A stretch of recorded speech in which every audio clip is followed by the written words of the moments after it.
Let's run through a really quick scenario. John is 52 years old. He's done everything right.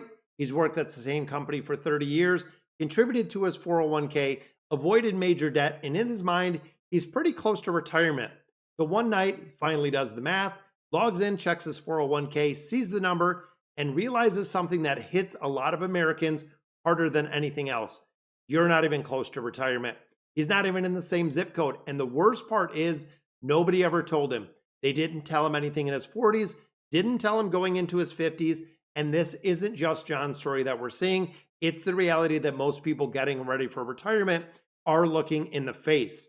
So let's start with what people actually think is true. You've probably seen the headlines. You've seen it on social media. You've seen it in the news. The average 401k balance of someone in their 40s is over $400,000. In the 50s, it goes to $600,000.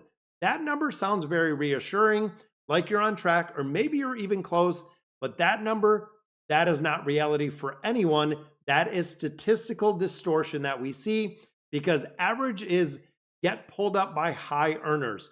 When you start looking at the top 20, even the top 10% of 401k, it really doesn't paint the real picture that we see when it comes to the average balances.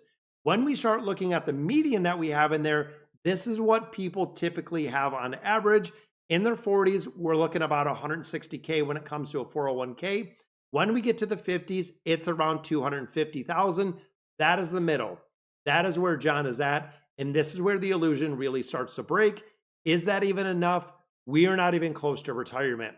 So let's get back to John. In John's 401k, he has 275,000. He's thinking, I can probably retire at 60, even if I'm careful about the debt, even if I'm careful about the spending. Then we start asking ourselves the very simple question that people really need to know. How much income is actually going to be produced when it comes to my 401k plan without selling the assets? This is where people stop. They don't want the answer, but you do, because this is not a number that decides, and really this is it, that decides everything. Let's run it conservatively. If you look at the old 4% rule, or even use a 3.5% rule, what does that mean? For every $100,000 you have invested, you're getting about $3,500 a year. We apply this to John's scenario, $275,000 portfolio, 3.5%. That is giving him $9,600 a year. That's it. That's when your momentum is going to change in its entirety because it's not surprising. It's not undeniable. It is the truth when you actually run the numbers. Now, let's break down and define the real problem. John doesn't need $9,600 a year. He needs about $50,000 a year to live comfortably. So then the question becomes, what can we actually do to generate that $50,000 a year? And this is the number that nobody likes, nobody wants to see. You're going to need around $1.4 million in that plan to generate the money you need, not 500K, not even $1 million. You're talking 1.4 million to keep the exact same salary that John is currently receiving. So this is where we have the gap. Currently, we have a portfolio with 275K. We need $1.4 million. That is a $1.1 million shortfall. And John at this point is already 52 years old. This is where people panic, or even worse, they completely ignore the situation. So let's break it down, strip down the excuses, because this isn't random. This is very predictable. John didn't fail because he made one bad decision when it came to investing.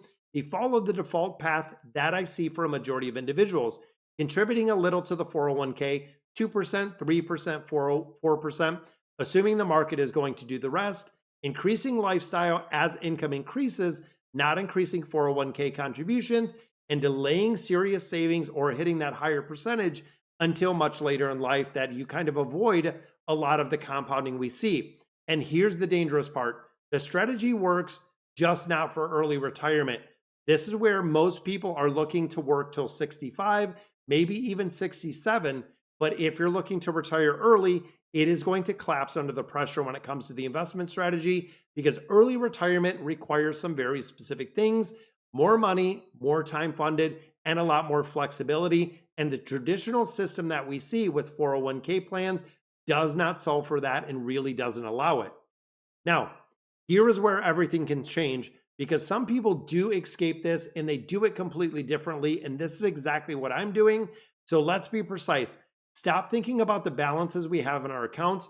Start thinking about the income that it's going to produce, because $1 million means nothing without the context of what it is actually going to create.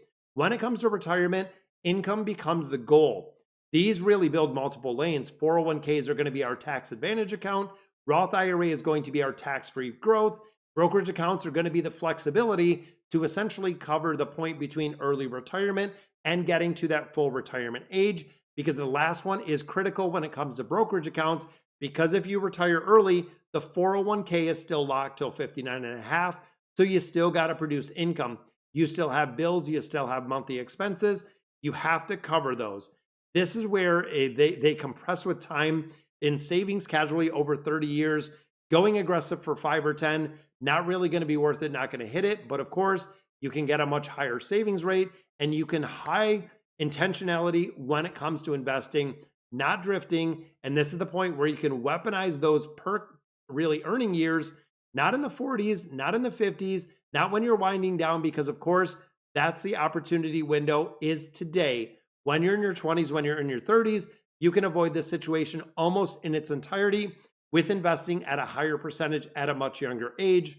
Just thinking back again to kind of John's scenario, if you're in your 20s and 30s, and let's say you were putting in 5, 7, 10, maybe even 12%, the compounding interest that we see within the market today is absolutely phenomenal. And we know as we talk about it, it grows exponentially as you invest longer and as the money does sit there longer. So let me make it uncomfortable for you. This is going to be on purpose. If you're in your 40s and 50s right now and you're sitting at 100K, 200K, even 300K, you don't have a retirement problem at all. You have a time problem, and time does not negotiate. When I talk about systems, when I talk about building retirement strategies, you cannot get back time that is lost from investing in the market. So you either adjust your strategies or you have to adjust your expectations when it comes to early retirement. But here's the part that most people miss. It isn't hopeless. It's just math.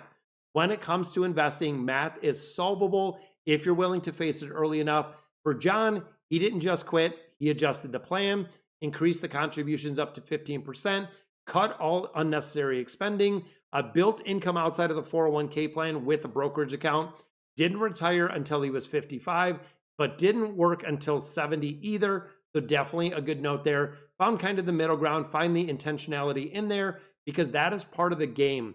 When it comes to retirement and when it comes to retirement planning, you have to have a source that is going to replace your income and of course substitute Social Security when you get there. So if you want to really avoid John's mistake in the entirety, you can build a strategy that actually works in the real world. Subscribe to the channel, guys. We cover financial education and literacy on a regular basis because most financial advice isn't built to just sound good. It needs to hold up under pressure. That is where you need to close and really get to not having such a large gap when it comes to retirement. So of course, we're going to go through, we're going to break the plan in the future. So if you got any value out of the video, definitely subscribe to the video or subscribe to the channel. Give the video a like so we can get it out there, and let me know in the comments exactly what you guys think. And as always, thank you guys for watching.